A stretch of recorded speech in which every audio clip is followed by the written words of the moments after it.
আমরা ডিসকাস করব learning disability অর্থাৎ শিক্ষণ অক্ষমতা থেকে আপনাদের 2 থেকে 4 মার্ক আপনাদের কিন্তু পরীক্ষায় আসে। আপনারা সিটিপিতে যেমন ল্যাঙ্গুয়েজ 1 এর ল্যাঙ্গুয়েজ 2 তে কিন্তু আপনারা ডিসলেক্সিয়া, ডিসক্যালকুলিয়া, ডিসগ্রাফিয়া এগুলো আপনারা নিশ্চয়ই নাম শুনেছেন ভাই। তো এগুলো থেকে কিন্তু প্রশ্ন আপনাদের প্রত্যেক সিটের পরীক্ষায় কিন্তু আমরা প্রশ্ন দেখতে পাই। তাহলে চলুন আমরা প্রথমে কয়েকটা ডিসেবিলিটির নাম প্রথমেই জানি। প্রথম হচ্ছে কি ডিসলেক্সিয়া, তারপর কি ডিসক্যালকুলিয়া, তারপর হচ্ছে ডিসগ্রাফিয়া, তারপর হচ্ছে কি ডিসপ্রেক্সিয়া। ঠিক আছে, প্রথমে আমি একটু ইন শর্টে আপনাদের বুঝিয়ে দেওয়ার চেষ্টা করছি, তারপর আমি পুরো ডিটেলস আপনাদের আজকের এই ক্লাসে দেখিয়ে দেবো। কারণ আজকের ক্লাসের পরে আমি একটা টপিক নিয়ে মাত্র একটা ক্লাসে কন্ডাক্ট করছি বর্তমান আজকাল ভাই। কারণ কি, কারণ এই টপিক থেকে যদি এই ক্লাসটা সম্পূর্ণ দেখে থাকুন তাহলে এই টপিক থেকে যে কোনো প্রশ্ন আপনার পরীক্ষায় আসলে আপনি 100% কনফার্ম করবেন। ঠিক আছে, তো এই ক্ষেত্রে আপনাদের একটা গল্প বলি, কারণ গল্পের আলোচনা যদি আমরা শিখি তাহলে আমাদের কি হয়, যথেষ্ট হেল্প হয়। ঠিক আছে, একটা ছোট ছেলে, একটা 6 বছরের ছোট ছেলে, সে কী করলো, একটা দোকানে গেল। দোকানে গিয়ে বললো যে আমাকে সাবানটা দাও। ঠিক আছে, সাবানটা দাও। তো সাবানের উপর এইটা লেখা ছিল। ঠিক আছে, সাবানের উপর এইটা লেখা ছিল। সে বললো যে 6 বছরের একটা শিশু, সে দোকানে গেল, গিয়া বললো আমাকে একটা সাবান দাও। তো সাবানের উপর এইটা লেখা ছিল। সে বললো ওই যে লুক্স সাবানটা দাও। কি বললো, কথাগুলো মাথায় রাখবেন। সে বললো ওই যে লুক্স সাবানটা দেখতে পাচ্ছেন, ওই লুক্স সাবানটা আমাকে দেন। ঠিক আছে, এই লুক্স সাবানটা আসলে আমাকে দেন। ঠিক আছে, তো তখন দোকানদার বলল যে ভাই এটা লুক্স নয়, এটা হবে লাক্স। ঠিক আছে, এটা লুক্স নয়, এটা হচ্ছে লাক্স সাবান। সে বললো এটা তো লুক্স সাবান। ঠিক আছে, যাই হোক, এই নিয়ে কথাবার্তা হলো। তো এবার আপনারা একটা জিনিস দেখুন, এই যে লুক্সকে সে লাক্স বলছে, লাক্সকে সে কী বলছে, লুক্স বলছে। মানে ঠিক আছে, লেখাটা দেখে সে পড়তে পারছে না। ঠিক আছে, সে কী করতে পারছে না, পড়তে পারছে না। ঠিক আছে, পড়তে পারছে না মানে কি, তার রিডিংয়ের সমস্যা রয়েছে। ঠিক আছে ভাই, তার রিডিংয়ের সমস্যা রয়েছে। রিডিংয়ের সমস্যা কোথায় রয়েছে, এই লাক্সে রয়েছে। ঠিক আছে, তো এই লাক্সের সঙ্গে আমরা একটু অ্যাড করি, আপনারা মনঃসংযোগের জন্য বলছি, এখানে আপনারা যোগ করে দিন লেক্সিয়া। কি যোগ করে দিন, লেক্সিয়া। এই দেখুন লেক্সিয়া। ঠিক আছে, লেক্সিয়া মানে পড়া। ঠিক আছে, আর পড়তে পারছে না, তার সমস্যা মানে কি, ডিসলেক্সিয়া। পড়তে পারছে না, সে লাক্সকে লুক্স বলছে, যে ঠিক করে পড়তে পারছে না, তো ডেট ইজ কল্ড, এটা তার পঠনের সমস্যা। ঠিক আছে ভাই, তো মাথায় রাখবেন যখনই ডিসলেক্সিয়া হবে এটা কী ধরনের সমস্যা হবে, এটা হবে কি, রিডিংয়ের সমস্যা। এটা আপনি মাথায় রাখবেন, এটা হচ্ছে মেনলি পঠনের সমস্যা। আরও রয়েছে, সবগুলো ডিটেলস আমরা দেখিয়ে দেবো আপনাদের, তো আপাতত এটা মাথায় রাখুন। তারপর দেখুন ডিসক্যালকুলিয়া। আচ্ছা, ক্যালকুলিয়া থেকে আপনার মাথায় কি কিছু আসছে? হ্যাঁ, আমার মাথায় আসছে অনেক কিছু। কি আসছে ভাই, ক্যালকুলেটর যখনই থাকবে তখনই plus minus into divide percentage etcetera etcetera অনেকগুলি থাকবে। তার মানে কি স্যার, তার মানে ক্যালকুলেটর দিয়ে আমরা কী করি, হিসাব নিকাশ করি। ঠিক আছে, তো হিসাব নিকাশ আমরা কখন করি, যখনই আমরা কোনো একটা গাণিতিক সমস্যা বা কোনো একটা ম্যাথমেটিক্স ক্যালকুলেশন যখন করতে যাই। এই দেখুন শব্দের মধ্যে কিন্তু চলে আসছে ম্যাথস ক্যালকুলেশন। তো যখন আমরা গাণিতিক কিছু সমাধান করব তখন আমাদের কি প্রয়োজন, ক্যালকুলেটর প্রয়োজন। ঠিক আছে, আর যাদের গাণিতিক সমস্যা রয়েছে, ঠিক আছে, যাদের গাণিতিক সমস্যা রয়েছে তারা কি করবে, যারা মানে প্লাস মাইনাস পূরণ বা করতে পারছে না তাদেরকে আমরা কি বলবো, ডিসলেক্সিয়া। তার ডিসক্যালকুলিয়া, দুঃখিত। তো ক্যালকুলিয়া থেকে মনে রাখবেন ক্যালকুলেটর, আর ক্যালকুলেটর থেকে মাথায় রাখবেন ম্যাথ। অর্থাৎ যারা ম্যাথ পারে না তাদেরকে কী বলা হয়, ডিসক্যালকুলিয়া। আচ্ছা, এবার হচ্ছে ডিসগ্রাফিয়া। তো গ্রাফিয়া মানে কি, গ্রাফিয়া মানে হচ্ছে গ্রাফ পেপার। ঠিক আছে, আমরা যখন লিখি, একটা কথা মাথায় রাখবেন, আমরা যখন লিখি তখন একটা জিনিস মাথায় রাখবেন, আমরা হয়তো একটা প্লেন পেপারে লিখি নতুবা একটা গ্রাফ পেপারে লিখি। ঠিক আছে, আমরা লিখি তো একটা হয়তো প্লেন পেপারে লিখি নতুবা গ্রাফ পেপারে লিখি। তো এইখানে লেখাটা আপনারা মাথায় রাখবেন যে আমরা কোথায় লিখি, আমরা গ্রাফ পেপারে লিখি। আমরা কোথায় লিখছি, গ্রাফ পেপারে। তো গ্রাফ পেপারে যেহেতু লিখছি, সুতরাং গ্রাফ থেকে আপনারা চলে যাবেন ডিসগ্রাফিয়ায়। তো ডিসগ্রাফিয়া মানে কি, লিখনের সমস্যা, মানে রিটেনের সমস্যা বা রাইটিংয়ের সমস্যা। ঠিক আছে, এই তিনটা বেসিক্যালি ভালো করে জেনে রাখুন যে ডিসলেক্সিয়া মানে রিডিংয়ের সমস্যা, ডিসক্যালকুলিয়া মানে ম্যাথসের সমস্যা, ডিসগ্রাফিয়া মানে রাইটিংয়ের সমস্যা। তো ডিসপ্রেক্সিয়া কি, সেগুলো আমরা দেখছি এবার। তারপর আরও রয়েছে দেখুন ADHD, হাইপার ডিসঅর্ডার, তারপর হচ্ছে ডিসফেসিয়া, তারপর হচ্ছে অটিজম, তারপর হচ্ছে অ্যাফাজিয়া। ঠিক আছে, এই সবগুলো আমরা দেখবো এক এক করে। তো এবার আমরা ডিসলেক্সিয়া কি তার সম্বন্ধে পুরো ডিটেলস আমরা একবার দেখে নিই। আর ভাই রুক যা, আমরা এবার প্রথমে আমরা ডিসলেক্সিয়া কী তার সম্পূর্ণটা আমরা দেখে যাই। তো এই সবগুলা ক্লাসের পিডিএফ, ঠিক আছে ভাই, তাছাড়া 50টা মক টেস্ট, ঠিক আছে, সবগুলা অনলাইন ক্লাস, তাছাড়া পিডিএফ, তাছাড়া সবগুলা মক টেস্ট, 50টি মক টেস্ট যদি আপনি পেতে চান তাহলে এক্ষুনি আমাদের অফিসিয়াল গ্রুপে জয়েন হয়ে যান। অফিসিয়াল গ্রুপে জয়েন হতে গেলে আপনাকে 150 পেমেন্ট করতে হবে। আমাদের ফোনপে বা আমাদের ফোনপে নাম্বার হচ্ছে, ফোনপে নাম্বারে আপনি 150 কমেন্ট করতে পারেন। তো যদি আপনি জয়েন হতে চান তাহলে এখনই ভিডিও ডেসক্রিপশনে কমেন্ট করুন, আমরা কমেন্টে আমাদের হোয়াটসঅ্যাপ নাম্বার দিয়ে দেবো, আপনারা যোগাযোগ করলে এখান থেকে জয়েন হয়ে যেতে পারবেন। এখানে তো আপনারা অনেকগুলো ক্লাস পাবেন, তাছাড়া পিডিএফ পাবেন, তাছাড়া ক্লাসের পিডিএফগুলো পাবেন, তাছাড়া 50টার বেশি মক টেস্ট পাবেন। মক টেস্ট আমাদের কন্টিনিউ চলছে, 12 নম্বর 13 নম্বর মক টেস্ট চলছে। তো আপনারা যারা এখন জয়েন হবেন তারা পুরানো মক টেস্টগুলো, প্রিভিয়াস মক টেস্টগুলো দিতে পারবেন, সেই ব্যবস্থা আমরা করে দেবো, ঠিক আছে ভাই। তো দেখুন, ডিসলেক্সিয়া মানে কি, আগে বলেছিলাম ডিসলেক্সিয়া মানে কি রিডিং বা পঠনগত অক্ষমতা। ডিসলেক্সিয়া মানে কি তার পড়ার সমস্যা, অর্থাৎ পঠনগত সমস্যা, সে পড়তে পারছে না।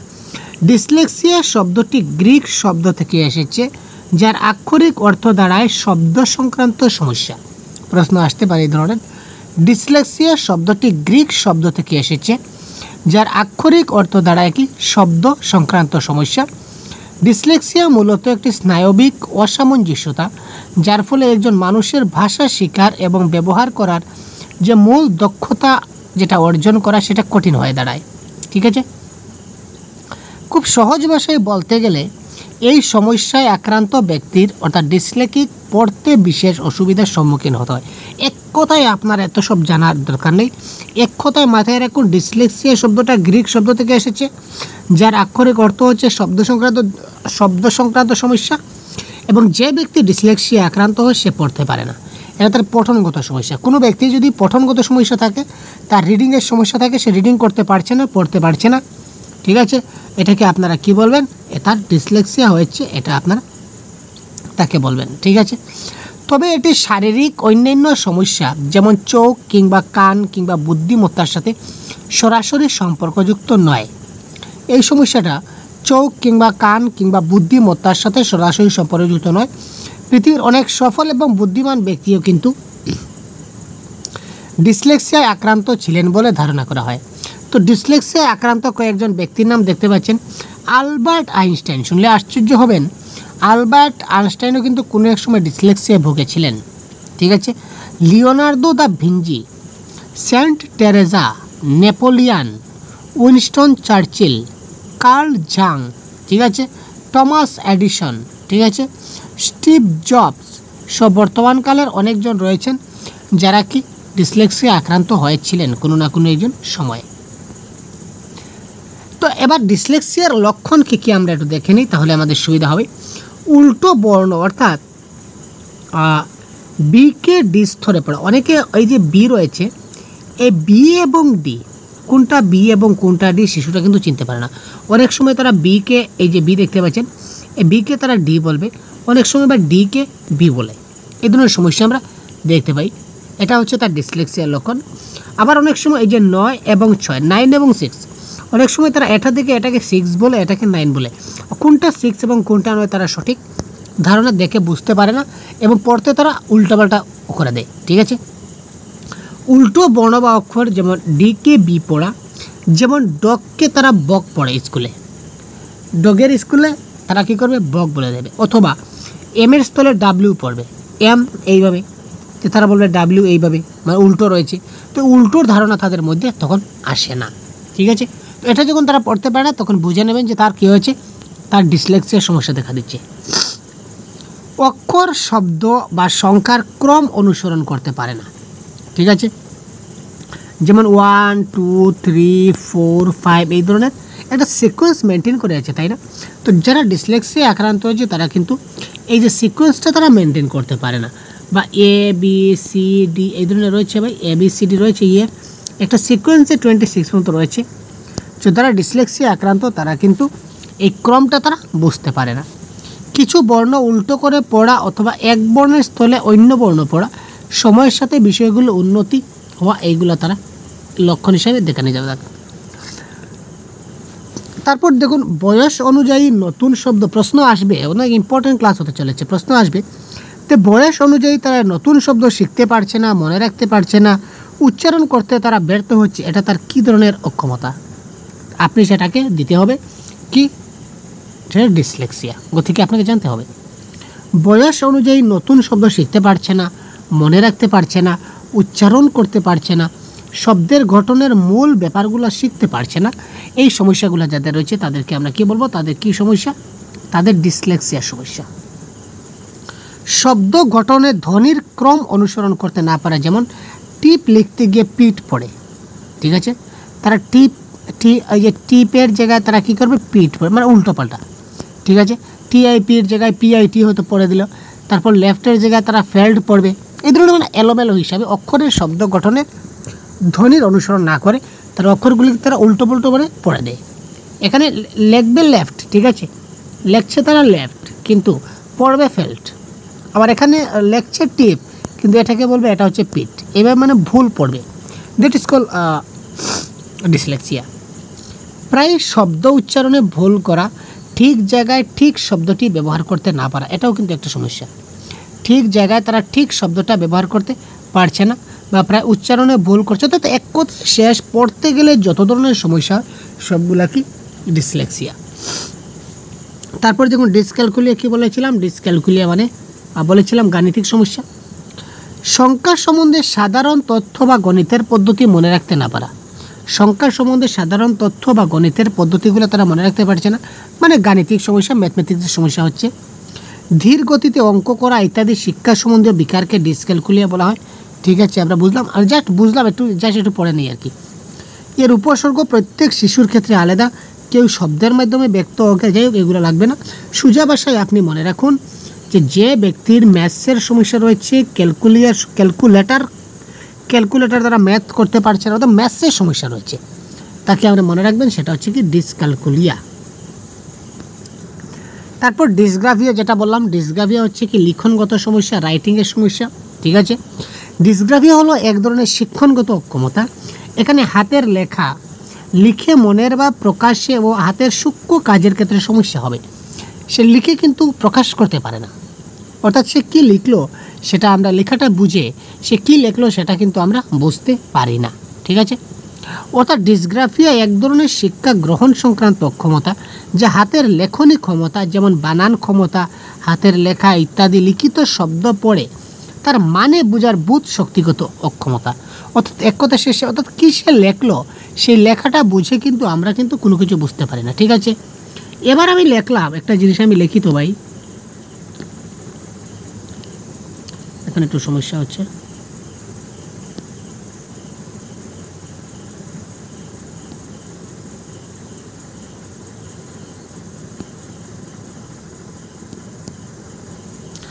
সচ পুচ বকত, আপনি কিছু বুঝলেন? আপনি তো পড়তে পারলেন সেটা সচ পুচ বকত আমি লিখেছি, কিন্তু এটার কি কোনো মিনিং দাঁড়ালো? এটা কি মিনিং হলো ভাই? কোনো কিছু সময় আমি কি বলতে চাইছি? সচ পুচ বকত বলে আমি কি বলতে চাইছি আপনাকে? আপনি কিছু বুঝতে পারছেন? আপনি কিছু বুঝতে পারছেন না, দ্যাট ইজ কল ডিসগ্রাফিয়া। এই ধরনের শিশুরা যখন লিখবে যা পড়ে কোনো কিছু বোঝা যাবে না, that is call one type dysgraphia, ঠিক আছে? তো ডিসগ্রাফিয়ায় আক্রান্ত শিশুদের জন্য হাতের লেখনীর ক্ষমতার বিকাশ সময় এবং পরিশ্রম করতে হয়। এবার দেখি ডিসপ্র্যাক্সিয়া। এবার আমরা দেখব ডিসপ্র্যাক্সিয়া। মোটর স্কিলগত যে সমস্যা, সূক্ষ্ম কাজ করতে সমস্যা, অর্থাৎ motor skill development. Motor skill মানে কি? মোটর স্কিল যেমন কলম ধরতে পারছে না, জুতোর ফিতা বাঁধতে পারছে না, ছোট ছোট কাজ যেগুলো, তার ছোট ছোট অঙ্গ সঞ্চালনের মাধ্যমে যে কাজগুলো হয়, টাই লাগাতে পারছে না, ফুটবলে শট দিতে পারছে না, এগুলো তার মোটর স্কিলগত সমস্যা, ঠিক আছে? এই মোটর স্কিলগত যে ধরনের সমস্যা হবে, এই সমস্যাগুলিকে আমরা কি সমস্যা বলবো? এইগুলো হচ্ছে এক ধরনের ডিসপ্র্যাক্সিয়া, ঠিক আছে? তো ডিসপ্র্যাক্সিয়া বললে আমরা বলি না যে হাতে কলম যখন ধরে, that is call fine motor skill developed হচ্ছে। তো তার যখন ফাইন মোটর স্কিল ডেভেলপড হবে না, মোটর স্কিলের যখন সমস্যা দেখা দেবে, কয়েকটা উদাহরণ আমি দেখিয়ে দিলাম আপনাদের, যেমন কলম ধরতে পারছে না একটা সমস্যা, জুতোর ফিতা বাঁধতে পারছে না আরেকটা সমস্যা, টাই লাগাতে পারছে না আরেকটা সমস্যা, ফুটবলে শট দিতে পারছে না আরেকটা সমস্যা।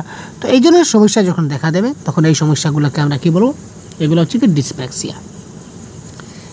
ADHD মানে কি? Attention deficit hyper activity disorder, এটা মানে কি একটু আমরা দেখে নিই। চঞ্চল প্রকৃতির আক্রান্ত শিশুদের প্রাথমিক বৈশিষ্ট্য, এই যারা বেশি চঞ্চল প্রকৃতির শিশু রয়েছে তাদের ক্ষেত্রে এই বিকারটা দেখা যায়, অর্থাৎ এই ডিসেবিলিটি দেখা যায়। অমনোযোগ, অতিসক্রিয়তা এবং আবেগ প্রবণতা, ঠিক আছে। যারা অমনোযোগ রয়েছে, অতি সক্রিয়তা রয়েছে এবং আবেগ প্রবণতা রয়েছে, অর্থাৎ এক কথায় যারা চঞ্চল শিশু রয়েছে তাদের ক্ষেত্রে এই ডিসঅর্ডারটা তাদের মধ্যে দেখা যায়। অ্যাটেনশন ডেফিসিয়েটেড হাইপার অ্যাক্টিভিটি, ঠিক আছে। এই তিনটি বৈশিষ্ট্য যে কোনো শিশুর মধ্যে দেখা যায়, কিন্তু এদের মধ্যে এক বা একাধিক বৈশিষ্ট্যের অতিরিক্ত প্রকাশই যদি হয় তাহলে এটা হচ্ছে কি ADHDর লক্ষণ, ঠিক আছে। চঞ্চল প্রকৃতির শিশুদের মধ্যে তিনটা বৈশিষ্ট্য দেখা যায়, তো এই তিনটা বৈশিষ্ট্য যে কোনো শিশুর মধ্যে আমরা দেখতে পাবো, কিন্তু এদের মধ্যে যদি এক বা একাধিক বৈশিষ্ট্য, ঠিক আছে, অতিরিক্ত প্রকাশ হয় তখনই সেটা কী হবে, ADHDর লক্ষণ হবে। তারপর কি, তারপর যে ডিসফাসিয়া, ভাষা ও কমিউনিকেশনগত সমস্যা, নিজেকে প্রকাশ করতে পারছে না, স্টেজে বলতে পারে না। কোনো কোনো সময় দেখা যায় যে সে নিজেকে প্রকাশ করতে পারে না, ঠিক আছে ভাই। কোনো কোনো সময় দেখা যায় সে কী করতে পারছে না, নিজেকে নিজে প্রকাশ করতে পারছে না। কোনো সময় স্টেজে কথা বলতে পারছে না, স্টেজে কথা বলতে তার সমস্যা হচ্ছে, সে ঘাবড়ে যাচ্ছে, সব কিছু ভুলে যাচ্ছে, অর্থাৎ তার কমিউনিকেশনের সমস্যা রয়েছে, ঠিক আছে। বা কারোর সঙ্গে কারো একটা বক্তৃতা দেবে, স্পিচ দেবে, নিজেকে নিজে প্রকাশ করবে, নিজেকে এক্সপ্রেশন করবে, সেটা যখন পারছে না তখন ইট ইজ কল্ড ডিসফাজিয়া। অটিজম মানে কি, সব ধরনের সমস্যা, তার বিভিন্ন ধরনের সমস্যা যদি থাকে দ্যাট ইজ কল্ড অটিজম। একের মধ্যে একাধিক সমস্যা যদি দেখতে পাবেন, যেমন তার মধ্যে ডিসলেক্সিয়া রয়েছে, ডিসগ্রাফিয়া রয়েছে, সবগুলো আপনি দেখতে পেলেন, তখন এক কথা তার আনসারটা অটিজম দিয়ে দেবেন। এফাজিয়া মানে ভাষা সম্বন্ধীয় সমস্যা, মানে তার ভাষা সে কী করতে পারছে না, তার ভাষাটা ডেভেলপ করতে পারছে না, তার ভাষাগত সমস্যা রয়েছে, ল্যাঙ্গুয়েজ সমস্যা, ল্যাঙ্গুয়েজ ডিসঅর্ডার, ঠিক আছে। তো এবার দেখি একদম সংক্ষেপে আমরা ডিটেলসগুলো একটু দেখে নিই। এবার দেখুন আমরা এতক্ষণ যে স্টাডি করলাম তার একটা ছোট্ট একটা হাইলাইট আমরা দেখি। এটা আপনারা স্ক্রিনশট মারে রেখে দেবেন, আপনার অনেক কাজে লাগবে। আবার বলি, যদি অধিক ক্লাস যদি আপনারা পেতে চান বা PDF বা মক টেস্ট যদি আপনারা পেতে চান তাহলে 150 পেমেন্ট করে অতি শীঘ্রই আমাদের অফিসিয়াল হোয়াটসঅ্যাপ গ্রুপে জয়েন হয়ে যান। এখানে আপনারা ক্লাসগুলো পেয়ে যাবেন। প্রতিনিয়ত আমাদের মক টেস্ট হচ্ছে, আজকেও আমাদের মক টেস্ট হলো, তো প্রতিদিন কন্টিনিউ মক টেস্ট চলছে, 50+ মক টেস্ট হবে। তো আপনারা যদি জয়েন হতে চান তো খুব তাড়াতাড়ি কমেন্ট বক্সে কমেন্ট করুন, আমি আপনাদেরকে হোয়াটসঅ্যাপ নাম্বার দিয়ে দেবো, এখানে আপনারা যোগাযোগ করলে জয়েন হতে পারবেন। তো দেখুন, ডিসলেক্সিয়া মানে কি, আগে বলেছিলাম ডিসলেক্সিয়া মানে কি রিডিং বা পঠনগত অক্ষমতা, এটা জানতে হবে। এখান থেকে এই মানে মূল সারমর্ম যতটুকু পড়লাম তার মূল সারমর্ম এতটুকুই।